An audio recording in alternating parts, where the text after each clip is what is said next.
All right. So today we're going to look into an angel, and the angel is the key factor here. Of course, John, the Revelator, is receiving the revelation of it, and the angel is. I don't know that the angel looks like this, but I asked AI to make a picture for me.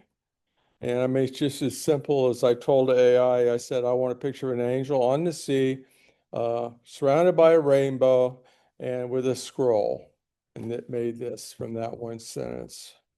You can see how graphic artists, and now they're doing videos. You can go in there and tell it you want a whole movie and tell it what you want, and it makes the movie.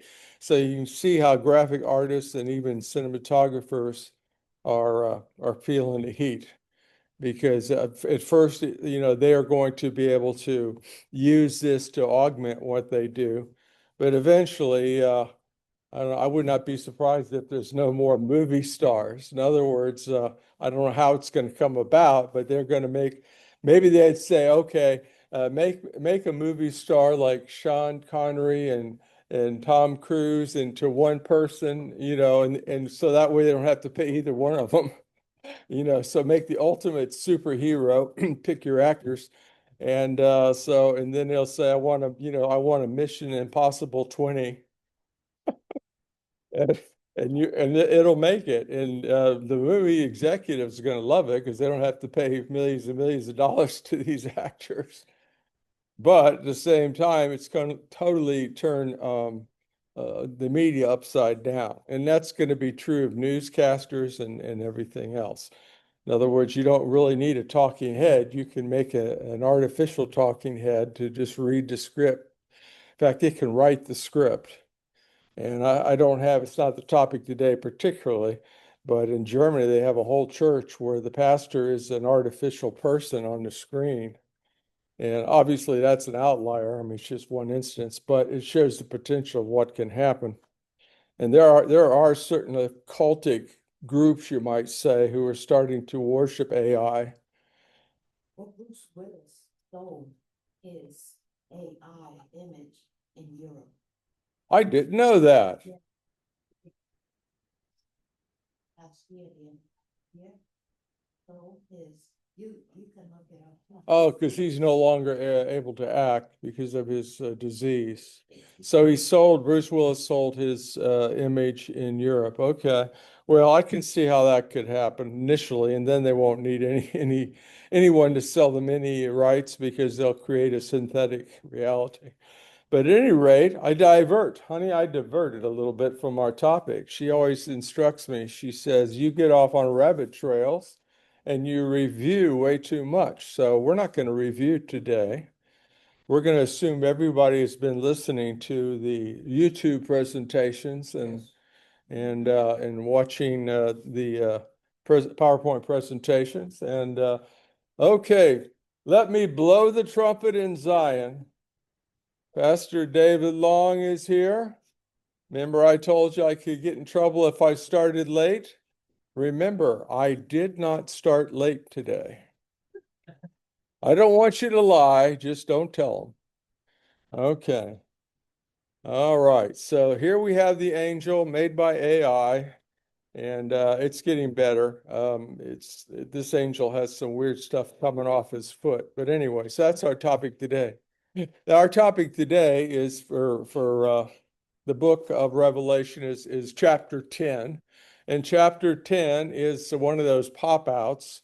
If you've been with me a while, although the book is overall in chronological order, from chapter 6 through 19, the tribulation, it has certain chapters that I call pop outs. Actually, I got that from another another expositor years ago.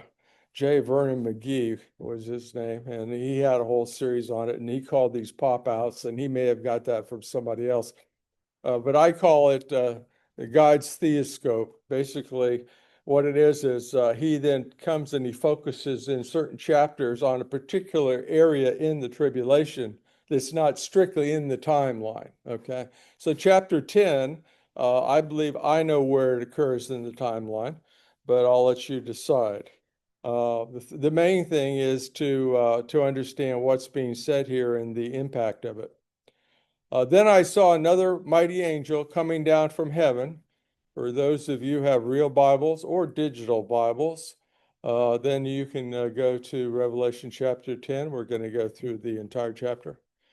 And this angel is wrapped in a cloud with a rainbow over his head, and his face was like the sun, and his legs like pillars of fire.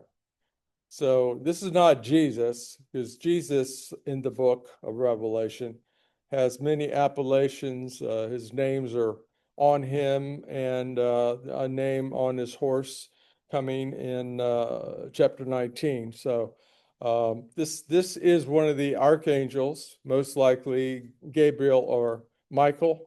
He's not named, but probably Gabriel, because Michael is a warrior angel and Gabriel is the messenger angel. Now, all angels are messengers, but he's the one who brings, like he brought the good news to Mary, etc. So Gabriel is the messaging angel. Verse 2, he had a little scroll open in his hand, and he set his right foot on the sea and his left foot on the land. So this, on the face of it, you wouldn't think, well, that this is very important. But in eschatology and in Bible prophecy, the land and the sea have meanings above and beyond what we would think of. In other words, we go to the beach in Cocoa or wherever, and we have a foot on the beach and we have a foot in the water. We probably have that image, but this is not what it's talking about. The land actually sort of shortened, I believe, from the promised land. I think if I said the promised land, most of you who know the Bible would understand the promised land is Israel. The original land grant, if you will, which is way bigger than modern Israel. But the land is a reference prophetically to Israel, and the sea is always a reference in prophecy to the Gentile nations, the rest of the world. In the past, I've talked about that there are three types of people in the world. There's Jews, Gentiles, and those who are born of the Spirit of God, the church, the saints, Christians. And so, but this is discussing the land and the sea, Israel and the Gentiles. This scroll is not the large seven-sealed scroll. And that has to be made plain, because the seven-sealed scroll, we know it's not the original one handed to Christ in chapters 4 and 5, because that seal has seven seals. That scroll has seven seals. So this is not that scroll. This is another scroll. And this scroll is actually, we don't know precisely what's written on it, but we can tell by what happens with it, how the flow goes here. We can tell, what the impact of it is. It's a small scroll, and the contents are a mystery. And by the way, the seven seals are not. In other words, the book of Revelation, between chapter 6 and finally in 8:1, deals with all seven seals. So we know where they are and what they are. Proceeding on, we have the seven thunders. And the seven thunders are part of the sevens, if you will. Prophetically, seven means perfection. So when we have seven anything, we have seven seals, we have seven trumpets, we have seven bowls, and all those are indicating the perfection of each judgment series. So seven is the number of perfection. Does anybody know what 8 means biblically? New beginnings. So Christ is the new beginning, and we celebrate and we worship on the 8th day. We usually think about it as the first day, but it's become the 8th day. So in other words, if you go through the full week and you start again, you end up at Sunday. But he's number 8. And I could go into that further if you want to research it. There's something called biblical numerics, not to be confused with numerology, which is a cult. It has nothing to do with that. It simply means there's certain numbers in the Bible that have meaning throughout all the scripture. So a three, what is three? Of course, the Trinity, right? And we have number six. Number six is man in the world. And we'll study in a few weeks in chapter 13, 666. So what does 666 means? It means man making himself a Trinity. 666, man, man, and man, Father, Son, and Holy Spirit. So unholy Father, unholy Son, and unholy Spirit. So that's the true meaning of 666 beyond its actual implementation. It has many meanings. The seven is the number of perfection, and the angel called out with a loud voice, like a lion roaring. Now, Jesus is the lion, and he roars, obviously, but this is talking about a tremendous loud voice. Again, the first century man is trying to compare this to whatever he knows in the natural world. I mean, it's hard for us to understand how these people lived, although if you go to certain areas of what we should call the two-thirds world, indigenous tribes, you're going to find people living pretty much like they did 2,000, 3,000 years ago. So, in other words, they didn't have anything synthetic. Everything was dirt, rocks, or mud, or trees, what have you, and made out of that material. So, we have a first century man anointed by God, very smart man, don't get me wrong, but the technology and the understanding at that point in time was very primitive compared to today. So he hears his loud voice, and he's trying to think back. Of course, God's Holy Spirit is guiding him to write it down. But he says that sounds like a lion roaring to me, because he was familiar. In the Middle East, there were still many lions. Go to Israel today, I don't think there's any lions. But you remember King David, he killed a lion. He slew a lion. There were still lions all over the Middle East in King David's day.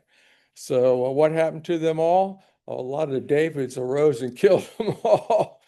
That's the thought with dinosaurs. What happened to all the dinosaurs? Well, I personally believe that they did come on the boat as little babies and grew, and because it seems that Job he described Behemoth, which was a land dinosaur, and Leviathan, which is a sea dinosaur. If you look at it, the translators didn't know what they're doing. The behemoth is like, its tail's like a cedar, which is the biggest tree there is. And some of the commentators from the past said it was an elephant. Well, an elephant has a little curly cute tail on the back. It's not an elephant. So anyway, I just dropped that in, whether you receive that or not. But it goes along with my thought, though. What happened to all the beasties? Well, I believe that's where we get our legends of the knights and the dragons, because the ancient name for these creatures was Drakon, dragon. So when we think it's all mythology, that men were still fighting dragons, not too many hundreds of years ago in isolated places, it may have still been a reality. So I'll just throw that out. But the thing is that, men hear this loud voice like seven thunders.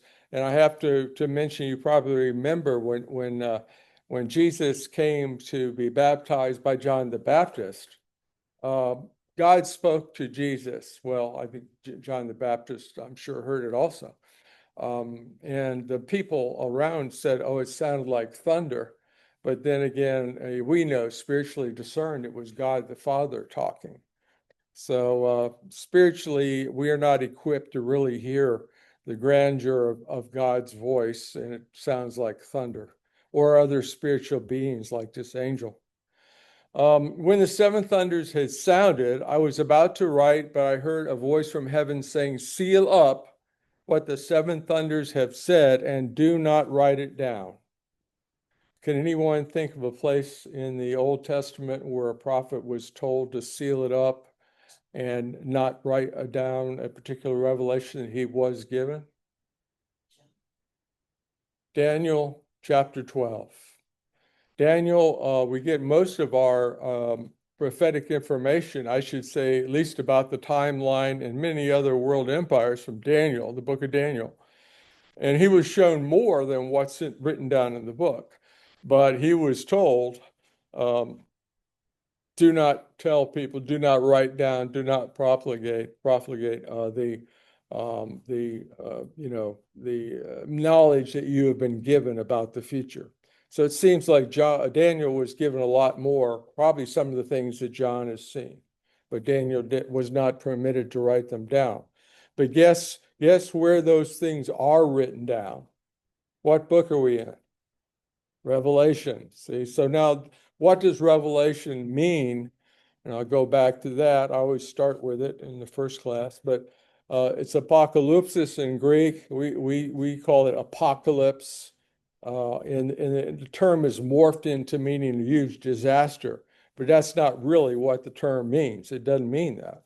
The closest analogy that everyone will understand is if you go to an art gallery and they have a new viewing, let's say of a sculpture, and they have a cloth over. I think everybody's seen that personally or in media. And so when the moment comes and the artist's there and all the people are oohing and awing and waiting, apprehensively to see this fantastic work, and they take the cloth off, that's apocalypsis. That's unveiling. So the book of Revelation actually means the apocalypse, but the apocalypse means that now you can see something you could not see. That which was not clearly understood is now clearly understood. That's what it means. So he was told, do not write it down, but seal up the words. And we're going to proceed once I get a little refresher. And unveiling it, for me, I understood it as being, don't show it now because the Romans will make you throw that away. Some commentators have said that, and God obviously knows the environment you're in. He knows what could happen, especially that the enemies would try to destroy the book. So that's definitely probably part of it, but I think the bigger part of it is what he told Daniel, and that is seal these things up in chapter 12 of Daniel until the time of the end, because knowledge will increase. It's never increased like it is right now. It's out of control. We're doubling knowledge every 3 months now. Used to be 18 months. With AI, it's just anyway. So and we're going to go to and fro. Jesus never traveled more than 100 miles from his house. We have a son that flies all over the world with Gulfstream jets, and I never know where he is. Where are you now? Oh, I'm in Kazakhstan or one of these places. That's where we've come from. We've come from the fact that Jesus hardly ever traveled anywhere. And now a lot of people, not fancy rich people, just working people, end up flying all over the world. So I flew to England with my honey one time when she was the Motion Picture Bureau representative for the state of Florida, and I tagged along, and that's my only time really way out of the country. And it was a nice place. I hear it's not so nice now. London was real nice back then. Of course, that was when there were dinosaurs. We just got married. Okay, at any rate, I digress, right, honey? Yes. Okay. So what we have here is the angel who's standing on the sea and the land. He's proclaiming, he's got power and authority to do so. And the angel swore by him who lives forever and ever, who created heaven and what is in it, the earth and what is in it, and the sea and what is in it, that there would be no more delay. In case you're dull and you don't know who he's talking about, he goes 3 times through who this entity is. This entity is the God, the Father, the most powerful being there is, no comparison. And so this is where this information is coming from. So the angel testifies that the final judgments and the return of Christ at Armageddon the Greek word is parousia, meaning every eye shall see him, is imminent. So that's why this scroll in some way has to do with the imminent return of Christ. And if you remember in the diagram I drew early on, there's point A, B, and C for the tribulation, 7 years. A is the beginning, B is the middle, C is the end. So it appears that this has to be placed at the end, around the end of the 7 years, because the message is that Christ is coming really soon. So there's no specific timeline, but by inference, I believe that's where it is. But in the days, and this kind of clinches it, but in the days of the trumpet call to be sounded by the seventh angel, okay? So there were seven seals, and the seventh seal is silence in heaven, which has never occurred. And I believe that's just before Christ comes back. And then we have the seventh trumpet, and that announces the end. So that has to be also at Armageddon. When he sounds the seventh, seventh angel sounds the trumpet, the mystery of God is going to be fulfilled, just as he announced to his servants, the prophets. So there's a reference back to the Old Testament, because where are all the prophets? They're in the Old Testament, right? Isaiah, Daniel, Ezekiel, Jeremiah, etc. So the prophets have all looked forward to and testified about this coming time. The seventh trumpet, by the way, is in the next chapter, verse 15, which is kind of interesting because chapter 8 and 9, which we've recently gone over, are the trumpets, and there's 6 trumpets there. And then, seemingly out of nowhere, chapter 10 is put in there, and that's what we're looking at right now. So, but this is sort of out of time. It has a time factor, but it's what I call a pop out, a theoscope. God is putting his microscope focusing on a particular area of the prophetic timeline. And so this is right before Christ comes back. And it's interesting because trumpet number 7, and this would be in the book before the bowls happen, is the last thing that happens. Remember, I said that I believe that the 7 seals and the 7 trumpets are, they're not synonymous, but they are synoptic. In other words, they have different views of the same end time events. And then the bowls is a separate entity, if you will, or series at the very end. So this fits into that very nicely, because if the 7th trumpet, which is in chapter 11, and there's 22 chapters, it's like dead in the middle of the book of Revelation as chapters go, is the end and Christ is returning, then what's left? Well, see, now you got a problem. Yeah, now if it's not Armageddon, you have the rest of chapter 11, 12, 13, 14, 15, 16, 17, 18, and 19. You got 9 chapters yet to go, and yet this is the end of the tribulation. See what I'm saying? That's why there has to be parallels going on, because this is the end. It's the last event. Then the voice that I heard, verse 8, from heaven spoke to me again, saying, go take the scroll that is open in the hand of the angel who is standing on the sea and the land. Again, you reflect back to that opening picture. So the angel has a little scroll, and he is going to give it to John. Take, eat, both bitter and sweet. Okay, so I think many people have read this and we're kind of confused. It doesn't seem to make sense, so I'm going to try to make sense of it. So I went to the angel and told him to give me the little scroll, and he said to me, take and eat it. It will make your stomach bitter, but in your mouth it will be sweet as honey. I would have put that backwards. In your mouth it's sweet as honey, and then it goes to your stomach and it's bitter, but the idea is there. Revenge upon the earth dwellers is sweet. Okay, well, John has already been through serious persecution himself. Under Domitian, he was sentenced to Patmos, Alcatraz of the day. And he's had others he's associated with. Of course, all the rest of his fellow apostles are already dead, been persecuted and killed by this time. So, I think there's a little bit of the sons of thunder left in him. You might remember that in Luke chapter 9, it talks about the fact that James and John, who were the sons of Zebedee, wanted to rain fire upon people that weren't nice to them.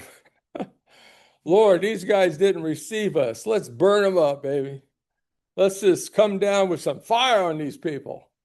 And Jesus said, you don't know what spirit you're of. In other words, that's not how we do things.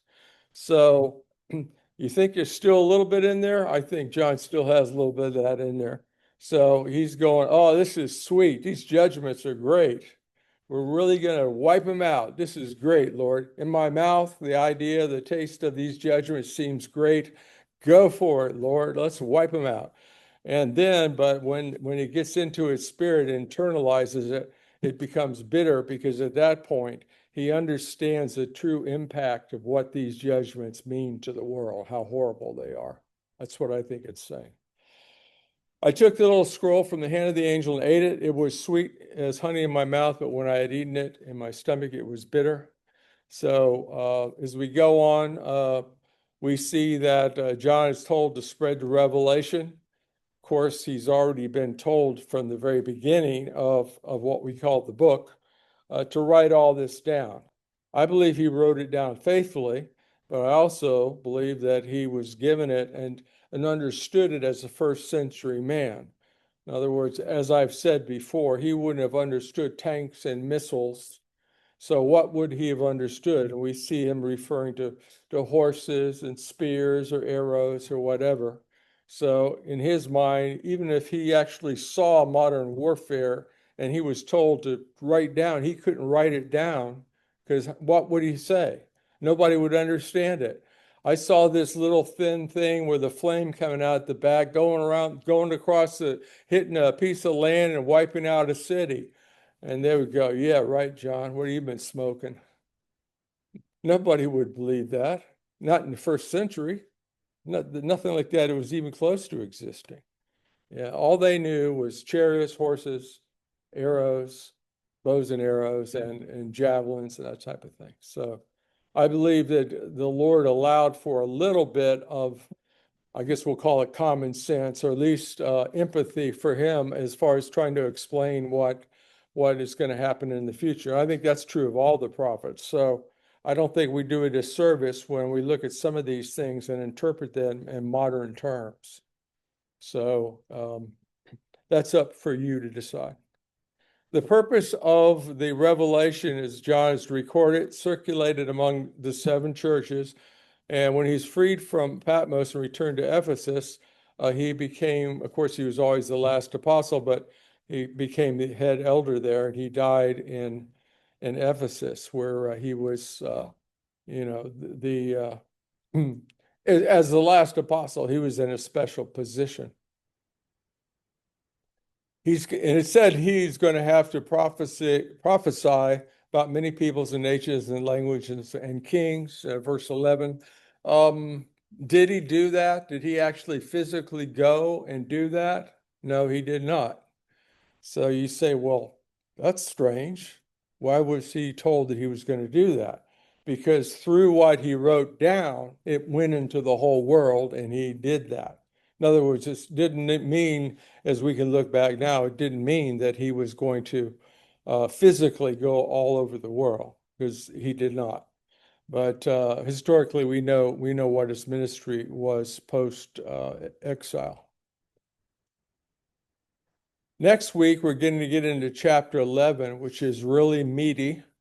And chapter 11 is one of my favorites because it talks about the rebuilt temple.